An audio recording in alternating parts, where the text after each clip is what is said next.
Hola, yo soy Last Dragon. En este video vamos a hablar acerca de cómo funcionan los archivos a la hora de actualizar en un sistema tipo Unix como Linux. O lo que es igual, ¿por qué Linux no requiere reiniciar cuando se hace una actualización? En realidad esto es porque el sistema está pensado de una forma inteligente, realmente está programado de una forma superior a como lo es Windows, ya que en Windows, ya sea al arranque o al apagar la máquina, se aplican actualizaciones y no lo puedes evitar porque es el único momento que tiene el sistema operativo para hacer las actualizaciones. En Linux no es el caso y sin embargo algunas distribuciones para verse como que más novedosas recurren a algo retrógrado. Es decir, por ejemplo, estas pantallas que van a ver no son necesarias. En Linux esto es absurdo. Lo hacen para imitar a Windows, que es un sistema operativo inferior en cuanto a su diseño, y no tiene ningún sentido, porque el diseño de Linux le permite actualizar cualquier archivo sin requerir ningún reinicio. Incluso el kernel se puede actualizar sin reiniciar físicamente la máquina. Al final del video voy a dejar una recomendación para un video de cómo reiniciar el kernel o cómo reiniciar una máquina sin reiniciarla. Es un video que hice más o menos hace un año, tal vez un poquito más. Entonces ni siquiera el kernel requiere un reinicio físico de la máquina, aunque en la mayoría de los casos va a ser más fácil reiniciar la máquina que hacer lo que dice el video que voy a proponer. Pero volviendo al tema, la mayoría de las actualizaciones no requieren por ningún motivo el reinicio, no importa si actualizas librerías, no importa si actualizas programas. Algunos habrán notado que cuando están, por ejemplo, navegando en internet y hacen una actualización, se actualiza el Firefox o se actualiza el Chrome, pero el Chrome no se cierra y no se vuelve a abrir. Sigues funcionando con tu Chrome, el mismo Chrome que se supone que está actualizado. Esto es porque el programa se está ejecutando y lo que se hizo fue sobreescribir los archivos del binario. Cuando vuelvas a lanzar el Chrome, será la nueva versión, pero no te interrumpe con la que ya estás trabajando. De eso se trata estar en producción, que no haya interrupciones. Las nuevas instancias sí que estarán actualizadas. Mientras no cierres esta instancia actual, aunque se haya actualizado, vas a seguir usando el código viejo. Eso lo podemos mostrar y demostrar, como siempre en este canal. Siempre demostramos las cosas más profundas del sistema. No solamente las decimos como un acto de fe, de yo pienso que Linux es mejor por esto, o yo creo que Windows es inferior por aquello. No, aquí siempre damos un motivo del por qué las cosas se dicen y lo vamos a mostrar. Entonces, la pregunta más básica sería, si Linux no requiere reiniciar y no requiere que se detenga el sistema para actualizar, ¿por qué ocurre estas cosas en distribuciones como estas? En el sentido de que te ponen pantallas que dicen que no apegues la computadora mientras se está actualizando, cuando se pudo haber actualizado en cualquier momento mientras trabajabas y sin que te interrumpiera tu trabajo.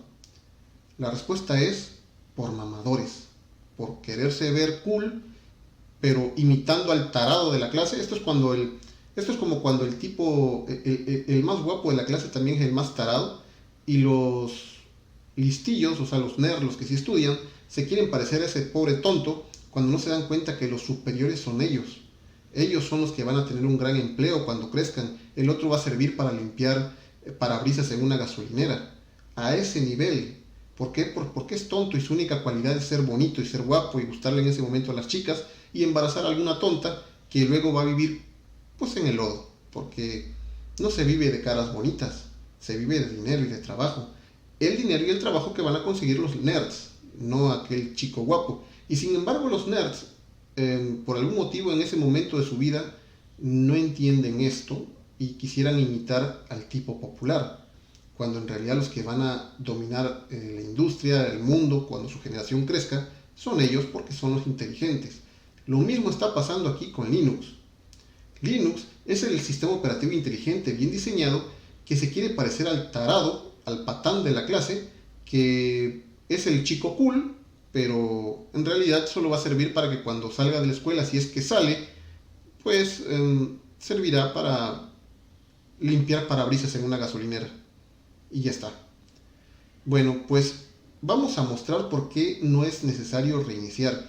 Es por la arquitectura del sistema. El sistema está hecho para que todo en él sea un archivo y de esto se saca ventaja.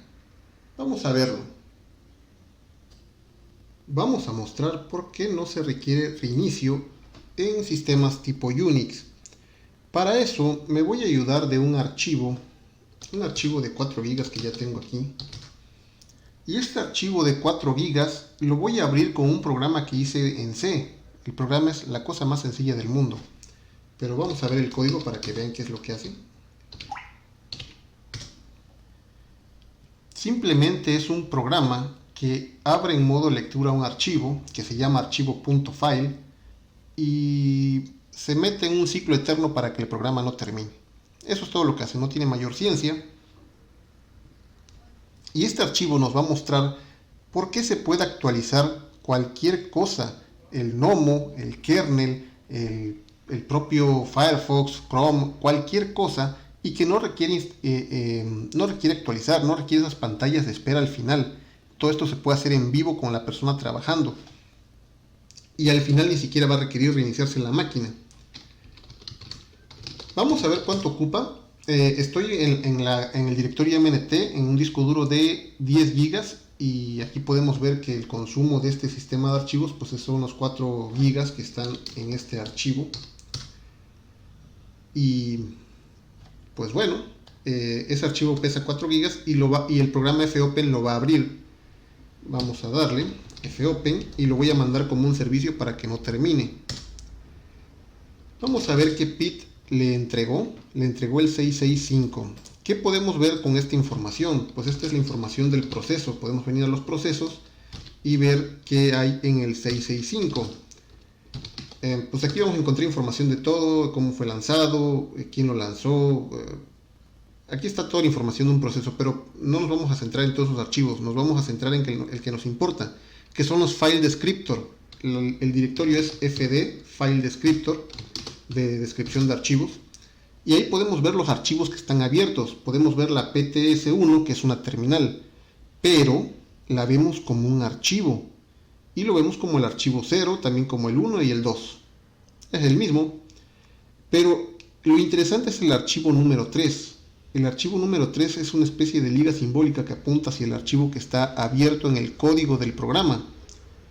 Y con eso podemos ver por medio de esta información de proceso qué archivos tiene abiertos. ¿Qué pasaría si yo borro ese archivo? Es lo mismo que sucedería en una actualización. Imaginemos que ese es el binario del Firefox que está abierto, porque abrirse a sí mismo también es un archivo abierto. O sea, el Firefox se tiene que abrir a sí mismo para ejecutarse. Y al final es un archivo. ¿Qué pasaría si yo lo borro? Lo que va a pasar, yo desde ahora ya lo sé, es que el archivo no se va a borrar. El archivo no es otra cosa más que este nombre que tiene aquí, archivo.file, no es otra cosa más que una cadena de texto para ayudarnos a nosotros seres humanos a entender de qué se trata. Pero en realidad la computadora entiende del archivo por el inodo número 14. Este es el verdadero nombre para la computadora. La computadora no sabe qué es archivo.file, la computadora sabe que es el archivo con el inodo 14. Y lo tiene en uso, porque está siendo usado por el proceso de fopen que yo programé. Entonces, si lo tiene en uso, lo que va a ocurrir es que si yo lo borro, pues no va a pasar absolutamente nada porque está en uso. Y lo vamos a mostrar. Se supondría que si yo borro ese archivo se tiene que liberar el 44% del espacio que hay en MNT. Pero no es lo que va a ocurrir. Vamos a borrarlo. Y lo borramos. Ya no está. De hecho podemos preguntar con el do. Vemos que el espacio que se supone que estaría consumiendo, pues no está siendo consumido. El espacio que vemos ahí, pues es el espacio que ocupa el código fuente y el fopen en sí mismo. Eso significaría entonces que si yo doy un dix free, un df, pues ya voy a encontrar libre el espacio, ¿no? Pues la respuesta es que no. No se ha liberado el espacio a pesar de que el archivo ya no está. ¿Por qué? Porque se encuentra en uso por un proceso. Y si este fuese un binario o si este fuese un proceso o un archivo que se está actualizando como una librería, porque muchos programas requieren librerías. Imagínate que le cambiaran al vuelo la librería a un programa y de pronto tiene unas rutinas que no están acorde o no se encuentran en la zona de memoria donde deberían estar, pues el programa colisionaría, o sea, crasharía. Para que eso no ocurra, si un programa tiene abierto un archivo de librería, ese archivo de librería, a pesar de que fue actualizado, no se va a liberar el espacio, se va a mantener. Ahí lo podemos ver que se sigue manteniendo. Hasta que el programa no se cierre, el archivo no se libera. Y hasta que no se libere, no ocurre el borrado completo de ese archivo, o sea, su verdadero borrado. Mientras tanto, el sistema operativo lo tiene referenciado en el inodo que vimos anteriormente, creo que el 14. ¿Cómo podemos demostrar que ese archivo sigue ahí? Pues muy fácil. Vamos a procesos, vamos a 665 y vamos a los file descriptor. Y aquí podemos ver que el archivo ha sido marcado como borrado, pero el archivo sigue ahí. El archivo realmente está ahí y no se ha ido a ninguna parte. De hecho, en este momento, si yo quisiera, podría hacer esto, copiar 3 hacia mi carpeta de root, por ejemplo, o hacia el directorio root. Vamos a hacerlo. Copia el 3 al directorio de root. Se supondría que este archivo no lo podríamos recuperar, pero lo cierto es que vamos a poder. Y esto también nos abre, usando como siempre yo os digo que la limitación de un sysadmin está en su imaginación. Imagina por un momento cómo sacar ventaja de esto. Imagínate que estás usando MySQL. MySQL tiene abiertos los archivos de datos de una base de datos y por un dedazo, un descuido, borraste el archivo que contiene la base de datos. Pero MySQL sigue corriendo. De hecho, tú podrías seguir haciendo consultas a la base de datos y escribiendo en esa base de datos y leyendo la base de datos, aunque el archivo según se entiende ya se borró. Pues lo cierto es que no se ha borrado porque la base de datos lo mantiene en uso y por lo tanto lo entiende como un inodo y trabaja en él con el inodo, no con el nombre de archivo. Dicho eso, tú podrías venir al proceso de MySQL, buscar la referencia en el file descriptor y recuperar el archivo que se supone se ha borrado, que es lo que hicimos aquí. ¿Y dónde está? Aquí está. Aquí cambió el nombre a 3, pero eso se arregla. 3, me llamo como yo quiera. Y está, tenemos recuperado el archivo, no pasa nada. A pesar de que se supone estaba borrado. Y lo mismo podríamos hacer con MySQL.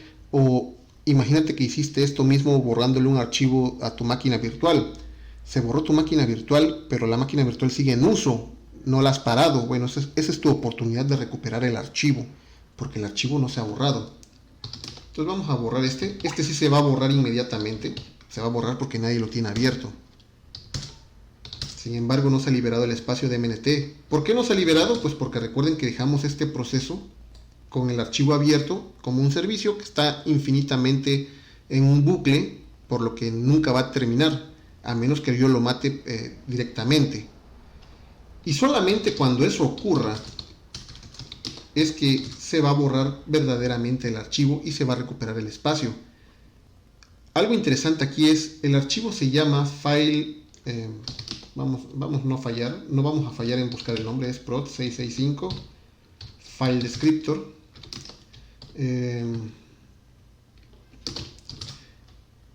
Es archivo file. Esto es lo que ocurre en una actualización. En una actualización, si imaginemos que estamos actualizando el Chrome, existirá el binario Chrome. Lo único que hace es que la actualización borra el archivo Chrome y pone otro que se llama exactamente igual. Y ahí está. Soy el archivo llamado de la misma forma. Sin embargo, no soy el mismo porque tengo otro inodo. No inido, inodo. y lo podemos guardar. Y ahí está. Es otro archivo. Sin embargo, no hemos hecho nada con el viejo. O sea, el viejo sigue ahí. Porque para el sistema operativo el archivo no se llama archivo.file. Se llama inodo 14. Vamos a ver qué inodo le tocó a este. Le tocó el 15, a pesar de que se llama como el otro. No me dijo que hay que sobreescribir el nombre del archivo. No me dijo nada de eso porque para el sistema operativo... esas preguntas son para humanos. El sistema operativo no ha sobrescrito nada. Porque sobreescribir el archivo significaría sobreescribir el inodo 14. Y aquí estamos en el 15. O sea, un inodo completamente diferente que se llama como el inodo 14. Y por eso no importa. Vamos a borrarlo. Y podemos ver que nada de lo que hacemos libera el espacio. Nada lo va a liberar porque el archivo sigue vivo, sigue en uso. Entonces lo que vamos a hacer ahora es destruir el proceso. Le vamos a dar un kill 665 y esto lo que va a hacer es cerrar el proceso y al cerrarse el archivo se libera. Cuando el sistema operativo se da cuenta que ahora sí hay un link del inodo y además no hay ningún proceso que lo está usando, en ese mismo momento se va a liberar el espacio, pero solo hasta ese momento. Veamos. Ya está. Solo así fue como se liberó el espacio. Y esta propiedad es la que permite que cualquier sistema, cualquier programa, el kernel o lo que sea en cualquier tipo de Unix, se pueda actualizar en vivo, sin interferir con lo que ya se está ejecutando. Por lo tanto, ver estas imágenes de que te pide que no apagues la computadora porque se está actualizando, imitando a la basura de Windows, es un absurdo completo y descarado. Es el tipo inteligente queriendo ser cool y viéndose como el chamaco idiota de la clase. Y solo eso.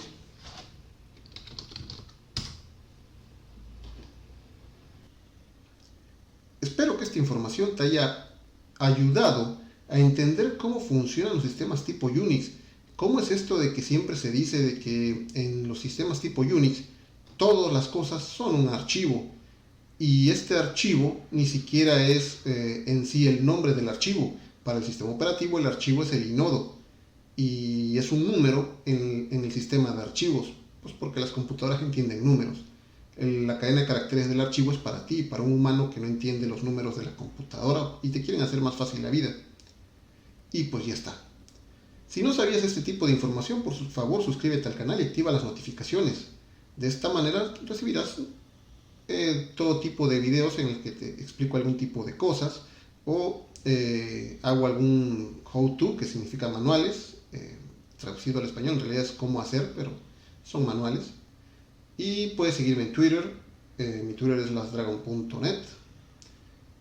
No, ese es mi blog. Lastdragon.net es mi blog, el cual puedes ir a visitar y leer. Mi Twitter es lastdragonmx. Suscríbete al canal y activa las notificaciones.